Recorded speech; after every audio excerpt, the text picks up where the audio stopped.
നമുക്ക് അലീനയുടെയും മനുഷ്യങ്ങളുടെയും നാളത്തെ നല്ലൊരു കഥ കേട്ടാലോ? അതിനു മുമ്പായി ആദ്യമായി കാണുന്നവരുണ്ടെങ്കിൽ ചാനൽ ഇഷ്ടപ്പെട്ട ഒന്ന് സബ്സ്ക്രൈബ് ചെയ്യാൻ മറക്കരുത്. വീഡിയോ ഇഷ്ടപ്പെടുവാണെങ്കിൽ ലൈക്ക് ചെയ്യാനും നിങ്ങളുടെ വിലയേറിയ അഭിപ്രായങ്ങളൊക്കെ രേഖപ്പെടുത്താനും മറക്കരുത് കേട്ടോ. അങ്ങനെ നാളത്തെ കഥയിൽ രമേശൻ നായർ കഴക്കൂട്ടത്ത് പോയായിരുന്നൊക്കെ കേട്ട് കഴിഞ്ഞപ്പോഴത്തേനും എന്ത് ചെയ്യണമെന്ന് അറിയത്തില്ലാത്ത അവസ്ഥയായിപ്പോയി ഗ്രഹസമ്മയ്ക്ക്.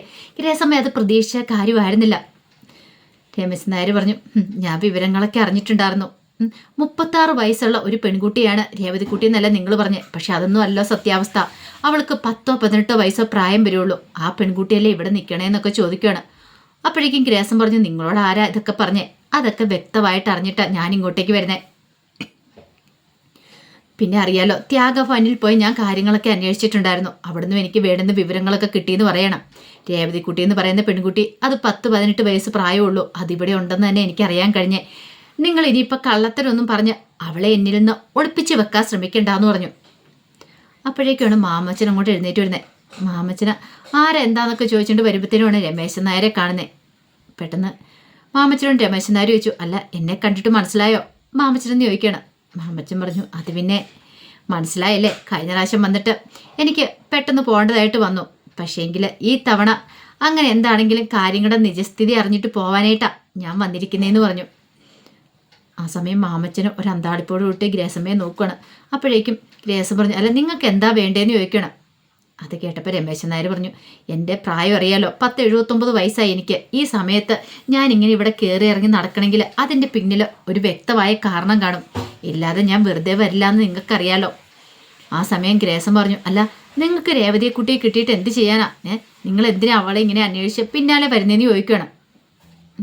അത് കേട്ട് കഴിഞ്ഞപ്പോൾ രമേശൻ നായർ പറഞ്ഞു, അതെ എനിക്കൊരു മാനമുള്ളൂ. അവന് ഇന്നോ നാളെയൊന്നും പറഞ്ഞ് കിടക്കുക. അവനില്ലാത്ത അസുഖങ്ങളും കാര്യങ്ങളൊന്നുമില്ല. മരണത്തോട് മല്ലടിച്ച് കിടക്കും അവന്. അപ്പം അവൻ്റെ ജീവിതത്തിൽ ഇനി ഏക പ്രതീക്ഷ എന്ന് പറഞ്ഞാൽ അവനുണ്ടായ ഒരു മോളാണ്. ആ മോളെക്കുറിച്ച് അന്ന് അന്വേഷിക്കാൻ വേണ്ടിയിട്ടാണ് ഞാനന്ന് സ്നേഹനികേതനത്തിൽ ചെന്നേ. അപ്പോൾ അവൻ്റെ മോളുണ്ടായിരുന്നു. ആ മോളെ അവിടെ ഉപേക്ഷിച്ചെന്നൊക്കെ അറിയാൻ കഴിഞ്ഞു. അപ്പോൾ അതിനെക്കുറിച്ച് അറിയാൻ വേണ്ടിയിട്ടാണ് വന്നേ. ഒരുപക്ഷെ മരിക്കുന്നതിന് മുമ്പ് അവൻ്റെ മുന്നിൽ അവൻ്റെ മോളെ ഒന്ന് അവസാനമായിട്ട് കൊണ്ടേ കാണിക്കണം എന്ന് എനിക്കൊരാഗ്രഹമുണ്ട്. അതുകൊണ്ട് മാത്രം ഈ വയസ്സിന് ഈ സമയത്തും കയറി ഇറങ്ങി നടക്കണേന്ന് പറയണം. അത് ഞങ്ങളുടെ കുട്ടിയാണോ എന്ന് ഞങ്ങൾക്കൊന്ന് അറിഞ്ഞാൽ മതി എന്നൊക്കെ പറഞ്ഞു. അത് കേട്ടപ്പോൾ മാമച്ചൻ പറഞ്ഞു, അല്ല അതിന് നിങ്ങളുടെ മകൻ്റെ കുട്ടിയാ രേവതിക്കുട്ടി എന്നുള്ള കാര്യത്തിൽ എന്താ അത്ര ഉറപ്പ്? അതിനെന്തെങ്കിലും തെളിവുകളും കാര്യങ്ങളൊക്കെ ഉണ്ടോ?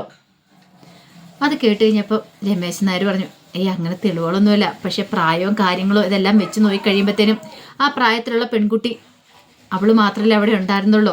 അതുകൊണ്ടാണ് ഞാൻ ഇത്ര ഉറപ്പിച്ച് പറഞ്ഞത്. സ്നേഹനികേതനത്തിൽ ചെന്ന് അവിടുത്തെ സിസ്റ്റേഴ്സിനോട് കാര്യങ്ങളൊക്കെ ഞാൻ ചോദിച്ചിട്ടുണ്ടായിരുന്നു എന്നൊക്കെ പറയണം. ഇതെല്ലാം കേട്ട് കഴിഞ്ഞപ്പം മാമച്ചൻ ഗ്രേസമ്മേനെ നോക്കി. ഇനി എന്ത് ചെയ്യണമെന്ന് അവർക്കും അറിയത്തില്ല. അപ്പോഴേക്കും രമേശൻ നായർ പറഞ്ഞു, ഒന്ന് കണ്ടാൽ മതി. ആ മോളെ ഒന്ന് കാണാനായിട്ട് പറ്റുമോ? എനിക്കൊന്ന് കാണാൻ പറ്റുമെങ്കിൽ വലിയ ഉപകാരമായിരുന്നു പറയണം. ആ സമയം മാമച്ചൻ ഗ്രേസമ്മയെ വിളിച്ചിട്ട് പറഞ്ഞു, ഗ്രേസമ്മ രേവതിക്കുട്ടിയെ വിളിക്കാൻ പറയണം. അപ്പോഴേക്കും ഗ്രേസമ്മ മാമച്ചയും വിളിച്ചോണ്ട് അങ്ങോട്ട് പോയിട്ട് പറഞ്ഞു, എന്തൊക്കെയാണ് മാമച്ചയത്? രേവതിക്കുട്ടിയെ വിളിച്ച് കാണിച്ചു കൊടുത്താൽ എങ്ങനെയാണ് ശരിയാന്നേ? അതെ, നമ്മളായിട്ട് ഇനിയിപ്പോൾ രേവതിക്കുട്ടിയെ കാണിക്കാതിരിക്കണ്ട, രേവതിക്കുട്ടിയെ വിളിക്കാൻ പറയണം. അങ്ങനെ ഒടുവിൽ ഗ്രേസമ്മയ്ക്ക് നിവൃത്തിയില്ലായിരുന്നു. ഗ്രേസമ്മ രേവതിക്കുട്ടിയെ വിളിച്ചു. രേവതിക്കുട്ടിയെ വിളിച്ച് രേവതിക്കുട്ടി ഹാളിലേക്ക് വരുവാണ്. അങ്ങനെ രമേശൻ നായർ അവിടെ ഇരിക്കുന്നുണ്ട്. രമേശൻ നായർ രേവതിക്കുട്ടിയെ കണ്ടു കഴിഞ്ഞപ്പോഴത്തേനും പെട്ടെന്ന് ചാടി എഴുന്നേറ്റ് രേവതിക്കുട്ടിയെ ഒന്ന് നോക്കുവാണ്. ആ കണ്ണൊക്കെ ഇങ്ങനെ നിറഞ്ഞു വന്നു. ഈ സമയത്ത് രമേശൻ നായർ ചോദിച്ചു, എന്നെ മനസ്സിലായി കാണത്തില്ലല്ലേ? കഴിഞ്ഞ തവണ ഞാനിവിടെ വന്നിട്ട് പോയിട്ടുണ്ടായിരുന്നു. പിന്നെ എന്നെക്കുറിച്ച് ഇവർ പറഞ്ഞിട്ടുണ്ടോ ഇല്ലോ എന്ന് എനിക്കറിയത്തില്ല. പക്ഷെ എനിക്ക് വരണ്ട വന്നു എന്നൊക്കെ ഇങ്ങനെ രമേശൻ നായർ പറയണം. രേവതിക്കുട്ടി അല്പസമയം തന്നെ ഇങ്ങനെ രമേശൻ നായരുടെ മുഖത്തേക്ക് എന്നെ നോക്കിയിരിക്കുകയാണ്. അപ്പോഴേക്കും രമേശൻ നായർ പറഞ്ഞു, അതെ നീ ഓർഫനേജിലാണ് വളർന്നതെന്ന് എനിക്കറിയാം. ഒരു പക്ഷേ എൻ്റെ മകൻ്റെ കുട്ടിയാണോ നീ എന്നുള്ള കാര്യത്തിൽ ചില സംശയങ്ങളും കാര്യങ്ങളൊക്കെ ഉണ്ട്. അതുകൊണ്ട് അന്വേഷിച്ച് വന്നതെന്നൊക്കെ പറയണം. അപ്പോഴേക്കും രേവതിക്കുട്ടി പറഞ്ഞു, ഇനിയിപ്പം നിങ്ങൾ എന്തൊക്കെ പറഞ്ഞാലും എനിക്ക് ഇവിടം വിട്ട് ഞാൻ ഒരിടത്തേക്കും വരാൻ പോകുന്നില്ല. എൻ്റെ വീട് ഇതാണ്. എൻ്റെ അങ്കിളും ആൻറ്റിയാണ് എൻ്റെ എല്ലാം. ഞാൻ ഒരിടത്തേക്കും ആരോടൊപ്പം വരത്തില്ല. അതിന് നിർബന്ധിക്കേണ്ട എന്ന് പറഞ്ഞുകൊണ്ട് രേവതിക്കുട്ടി അങ്ങോട്ട് കയറിപ്പോയി. രേവതിക്കുട്ടിക്ക് നല്ല സങ്കടം ഉണ്ടായിരുന്നു. തനിക്കൊരു അച്ഛനുണ്ട് അമ്മയാണെന്നൊക്കെ അറിയുന്നതിൽ ആർക്കാ സന്തോഷമില്ലാത്ത? ഇത്രയും കാലം ആരുമില്ല, അനാഥയെന്ന് കരുതിയിരുന്ന. പക്ഷെ ഇപ്പോഴാണ്ട് അലീന ചേച്ചിക്ക് ഉണ്ടായതുപോലെ തന്നെ തനിക്കും ഉണ്ടായിരിക്കുന്നു. ആ ഒരു ചിന്ത രേവതിക്കുട്ടി ഉണ്ടായി. പക്ഷേ ഗ്രേസമ്മയെ മാമച്ചനെ ഉപേക്ഷിച്ചിട്ട് പോവാനോ അല്ല അവരില്ലാത്തൊരു ജീവിതത്തെക്കുറിച്ചോ രേവതിക്കുട്ടി ഇപ്പം ചിന്തിക്കുന്നു പോലുമില്ല. ആ സമയത്ത് ഗ്രേസമ്മയുടെ മാമച്ചൻ്റെ ഒക്കെ കണ്ണ് നിറഞ്ഞു വന്നു രേവതിക്കുട്ടി അത് പറയുന്നത് കേട്ട് കഴിഞ്ഞപ്പോൾ.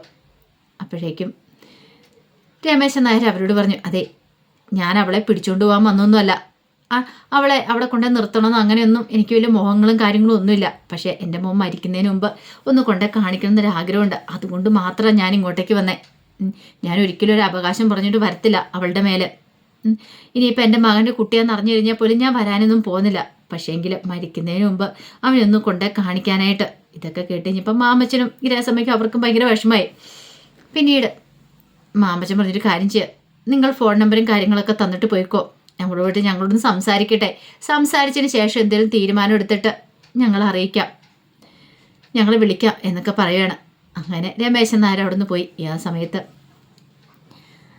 അങ്ങോട്ടേക്ക് രേവതിക്കുട്ടി ഇറങ്ങി വന്നു. ഈ സമയത്ത് മാമച്ചാനും ഗ്രേസമ്മയെ രേവതിക്കുട്ടിയുടെ അടുത്ത് നിന്നിട്ട് പറഞ്ഞു, അല്ല മോളെ, അദ്ദേഹം പറഞ്ഞത് കേട്ടില്ലേന്ന് ചോദിക്കുകയാണ്. അപ്പോഴേക്കും രേവതിക്കുട്ടി പറഞ്ഞു, ഞാൻ പറഞ്ഞല്ലോ, എൻ്റെ അഭിപ്രായം ഞാൻ പറഞ്ഞു. ഇനിയിപ്പോൾ അങ്കിളും ആൻറ്റിയും പറയുന്ന പോലെ എന്താണെന്ന് വെച്ചാൽ ഞാൻ ചെയ്യാമെന്ന് പറയാണ്.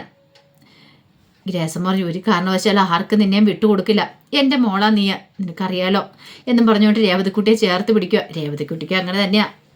കാരണം അച്ഛനും അമ്മയായിട്ട് അവൾക്ക് ആദ്യമായിട്ട് കിട്ടിയിരിക്കുന്ന ഗ്രേസമ്മയും മാമച്ചനെയാണ് അങ്കിളും ആൻറ്റീനെ വിളിക്കുന്നെങ്കിലും അച്ഛൻ്റെ അമ്മയുടെ സ്ഥാനത്താണ് കാണുന്ന പോലും. തനിക്ക് ഈ കണ്ട സൗഭാഗ്യങ്ങളൊക്കെ ഉണ്ടാക്കി തന്നെ അവരാന്നുള്ള കാര്യം രേവതിക്കുട്ടിക്ക് അറിയാം. അപ്പോൾ രേവതിക്കുട്ടി ഒരു കാരണവശാലും അവരെ വിട്ടുപോകാനായിട്ട് പോകുന്നില്ല. പക്ഷെ എന്നാലും തനിക്കൊരു അച്ഛനുണ്ടെന്നൊക്കെ അറിഞ്ഞു കഴിഞ്ഞപ്പോൾ ഒന്ന് കാണണമെന്ന് മനസ്സിൽ ആഗ്രഹമൊക്കെ ഉണ്ട്. എങ്ങനെയായിരിക്കും തൻ്റെ അച്ഛനിരിക്കണേ എന്നൊരു ചിന്തയൊക്കെ രേവതിക്കുട്ടിയുടെ മനസ്സിലുണ്ട്.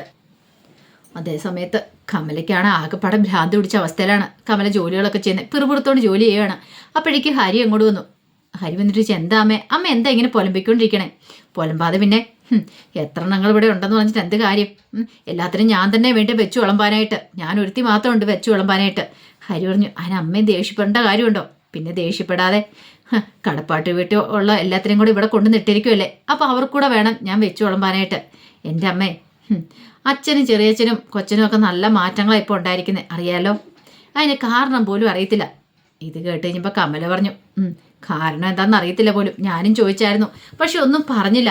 നിൻ്റെ അച്ഛനും ചെറിയച്ഛനൊക്കെ ഇത് എന്ത് പറ്റിയെന്ന് എനിക്ക് മനസ്സിലാകത്തെ. ഞാൻ എന്തെങ്കിലും ചോദിച്ചുകൊണ്ട് വന്നിട്ടുണ്ടെങ്കിൽ എന്നെ അടിക്കാനായിട്ട് വരും.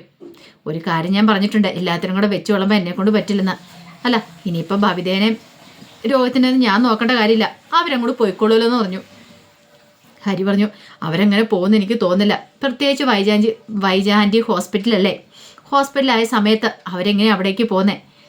പിന്നെ അലീനെ അവിടെ ഉണ്ടെങ്കിൽ അവർ കയറത്തില്ലെന്നും പറഞ്ഞില്ലേ ഇറങ്ങിയെന്ന് ചോദിച്ചു. എടാ, ഇനിയിപ്പോൾ അലീനെ അവിടെ നിന്ന് ഇറക്കി വിടുമെന്ന് നിനക്ക് തോന്നുന്നുണ്ടോ? ഒരു കാരണവശാലും ഇല്ല. അലീനെ അവിടെ ആധിപത്യം സ്ഥാപിച്ച് കഴിഞ്ഞു. ഇനിയിപ്പം രോഗത്തിനും ഭവിതയ്ക്കും ഒക്കെ വേണമെങ്കിൽ അവിടെ പോയി നിൽക്കാം, അല്ലാതെ ഇവിടെ നിന്നിട്ടുണ്ടെങ്കിൽ എന്നെ കൊണ്ട് പറ്റില്ല എന്ന് പറയണം. അത്രയ്ക്ക് ദേഷ്യമായിരുന്നു കമലയ്ക്ക്. കാരണം കമലയ്ക്കാണെങ്കിൽ ഈ പറയുന്ന ഭവിതയൊക്കെ ആണെങ്കിൽ അടുക്കള ഒരു പണി ചെയ്യാൻ പോലും കൂടത്തില്ല. കഴിക്കാൻ സമയത്ത് കൈ കഴുകി വന്നിരുന്നിട്ട് എഴുന്നേറ്റ് പോകത്ത് മാത്രമേ ഉള്ളൂ. തിന്ന പ്ലേറ്റ് പോലും കഴുകി വെക്കത്തില്ല. വലിയ ആളും കളിച്ച് പോയി കൂട്ടിക്കൊണ്ട് വന്നാൽ അവിടെ നിന്നോളാനും പറഞ്ഞുകൊണ്ട്. പക്ഷേ 2 ദിവസം കഴിഞ്ഞ് കഴിഞ്ഞപ്പോഴത്തേനും കമലയ്ക്ക് കട്ടക്കലിപ്പായി. എപ്പോഴും ഫോണിനകത്ത് തന്നെ. അതുപോലെ തന്നെ രോഹിത്തും അതെ, രണ്ടും കണക്കാ. എന്ത് ചെയ്യാൻ പറ്റും? കമലയ്ക്ക് എന്തെങ്കിലും പറയാൻ പറ്റുമോ? കൂട്ടിക്കൊണ്ടു വന്ന കുരിശുകളാണല്ലോ. പിറുപിറുക്ക് അല്ലാതെ വേറെ നിവൃത്തിയില്ലായിരുന്നു. ഇനി എന്തെങ്കിലും പറഞ്ഞിട്ടുണ്ടെങ്കിൽ ശിവശങ്കരൻ എന്തെങ്കിലും പറയുമെന്ന് ഓർത്തിട്ട് മാത്രം കമല പിന്നെ അടക്കി പിടിച്ചിരിക്കുകയാണ്. ഇതേ സമയത്ത് ബാലേന്ദ്രൻ ഹോസ്പിറ്റലിലേക്ക് ചെന്നു. ഹോസ്പിറ്റലിൽ ചെന്ന് വൈജയെ കാണുന്നുണ്ട്. അപ്പം താടിയലിന് ഓപ്പറേഷനൊക്കെ നടത്തിയോണ്ട് അത്യാവശ്യം ഇച്ചിരിയൊക്കെ സംസാരിക്കാനായി. അങ്ങനെ ബാലേന്ദ്രൻ വൈജയുടെ അടുത്ത് നിന്നിട്ട് വൈജയോട് എങ്ങനെയുണ്ടെന്ന് ഇപ്പോഴെന്നൊക്കെ ചോദിക്കുമ്പോൾ വൈജ ഇങ്ങനെ ബാലേന്ദ്രനെ തന്നെ നോക്കുവാണ്. അപ്പോഴേക്കും ബാലേന്ദ്രൻ പറഞ്ഞു, എന്നെ നോക്കിയിട്ടോ, എന്നെ നോക്കി പഠിപ്പിച്ചോണ്ടോ ഒന്നും കാര്യമില്ല വൈജയെ. നീ ആയിട്ട് ഇറങ്ങി പുറപ്പെട്ടാണ് രാത്രിയിൽ. ഞാൻ നിന്നോട് ഇറങ്ങിപ്പോണെന്നും പറഞ്ഞില്ല. നീ നിന്റെ തോന്നിവാസത്തിന് ഇറങ്ങിപ്പോയി. അതിനുള്ള ശിക്ഷ നിനക്ക് കിട്ടുകയും ചെയ്തു. അത് കേട്ട് കഴിഞ്ഞപ്പോൾ വൈജയ്ക്ക് നല്ലത് പറയണമെന്നൊക്കെ ഉണ്ടായിരുന്നു. വൈജയ്ക്ക് നാവ് പെരുത്ത് വന്നാണ്. വൈജ ഒന്നും മിണ്ടാതെ കിടക്കുകയാണ്. പിന്നീട് ബാലേന്ദ്രൻ നേരെ ഡോക്ടറെ കാണാനായിട്ട് ചെന്നു. ഡോക്ടറുടെ കാര്യങ്ങളൊക്കെ തിരക്കുന്നുണ്ട്. ഡോക്ടർ പറഞ്ഞു, സർജറിയൊക്കെ സക്സസ് ആയിരുന്നു, ഇനിയിപ്പോൾ വലിയ പ്രശ്നങ്ങളും കാര്യങ്ങളൊന്നും ഇല്ല, വീട്ടിൽ പോയി റെസ്റ്റ് എടുത്താലും മതി, 1-2 ദിവസത്തിനുള്ളിൽ തന്നെ ഡിസ്ചാർജ് ചെയ്യാമെന്നൊക്കെ ഡോക്ടർ പറയണം. പിന്നെ വീട്ടിൽ പോയി വീട്ടിലാരെങ്കിലും നോക്കിയാൽ മതി. ഒരു ഹോം നേഴ്സിനോ അല്ലെങ്കിൽ വീട്ടിലുള്ളവരാരെങ്കിലോ നന്നായിട്ട് കെയർ ചെയ്താൽ മാത്രം മതി. ആരോഗ്യം പഴയതുപോലെ തന്നെ ആരോഗ്യമൊക്കെ വീണ്ടെടുക്കാൻ സാധിക്കും. പിന്നെ പെട്ടെന്നൊന്നും എഴുന്നേറ്റ് നടക്കാനൊന്നും പറ്റില്ല, അതൊക്കെ അറിയാലോ എന്നൊക്കെ പറഞ്ഞു. ബാലേന്ദ്രൻ ശരിയെന്നൊക്കെ പറയണം. പക്ഷെ എങ്ങോട്ട് പോകും, എവിടെ പോകും, എങ്ങനെയാ? കാരണം വൈജയുടെ സ്വഭാവമല്ലേ. ഇനി കടപ്പാട്ടൊരുക്കെ വരുമോ എന്ന് പോലും അറിയത്തില്ല. ബാലചന്ദ്രന് ഉറപ്പുണ്ടായിരുന്നു. കാരണം അലീന അവിടെ ഉണ്ടെന്ന് അറിഞ്ഞിട്ടുണ്ടെങ്കിൽ അങ്ങോട്ടേക്ക് വരത്തില്ല. പക്ഷെ ഈ പറയുന്ന കൊല്ലപ്പള്ളി വീട്ടിലേക്ക് പോയിട്ടുണ്ടെങ്കിൽ അവിടെ ആരും നോക്കാനാ? കമല നോക്കുവോ? കമലോട്ട് നോക്കാനും പോകുന്നില്ല. അതേസമയം ഗംഗാധരനും ശിവശങ്കരനും ഒക്കെ വൈജയെ കാണാനായിട്ട് വരുന്നുണ്ട്. അങ്ങനെ കണ്ട് സംസാരിക്കണ സമയത്ത് ഗംഗാധരൻ വൈജയോട് പറഞ്ഞു, അതെ, ബാലേന്ദ്രനുമായിട്ട് നീ ഒത്തുപോകണം, പഴയതൊക്കെ മറക്കണം. ബാലേന്ദ്രൻ്റെ മോളാണ് അലീന, അത് നീ അംഗീകരിച്ചേ മതിയാവുള്ളൂ. അല്ലാതെ അവളെ ആ വീട്ടിൽ നിന്ന് അടിച്ചിറക്കി വിടാൻ നോക്കിയിട്ട് കാര്യമൊന്നുമില്ല. എന്തായാലും ഞങ്ങളെ കൊണ്ട് അതിന് സാധിക്കില്ല. അങ്ങനെ രാജീവനും ശിവശങ്കരനും ഗംഗാധരനും ഒക്കെ കഴിയൊഴിവാണ്. വൈജയന്തി പെട്ടുപോയി. വൈജയന്തി ഇത്രയ്ക്കൊരു പ്രതിസന്ധി പ്രതീക്ഷിച്ചില്ല. വൈജയന്തിയുടെ വിചാരം എല്ലാവരും കൂടെ വന്നിട്ട് ഇപ്പം അലീനെ അവിടെ നിന്ന് അടിച്ചിറക്കി വിടുമെന്നൊക്കെ ഓർത്തിരുന്ന. പക്ഷെ ഇനിയിപ്പോൾ എന്ത് ചെയ്യണമെന്ന് വൈജയന്തിക്ക് മനസ്സിലായില്ല. കാരണം ഹോസ്പിറ്റലിൽ നിന്ന് ഡിസ്ചാർജ് ചെയ്തിട്ടുണ്ടെങ്കിൽ കടപ്പാട്ടൂർക്ക് പോകാതെ വേറെ നിവൃത്തിയില്ല എന്ന് വൈജയന്തിക്ക് മനസ്സിലായി. അപ്പോൾ അതിൻ്റെ വിശേഷങ്ങളൊക്കെ നമ്മൾ കാണുന്നത്. ആ വിശേഷങ്ങൾക്കായി നമുക്ക് എല്ലാവർക്കും കാത്തിരിക്കാം കേട്ടോ. ഒരിക്കൽ കൂടി എല്ലാവർക്കും ശുഭരാത്രി നേർന്നുകൊണ്ട് നിർത്തുന്നു. നന്ദി.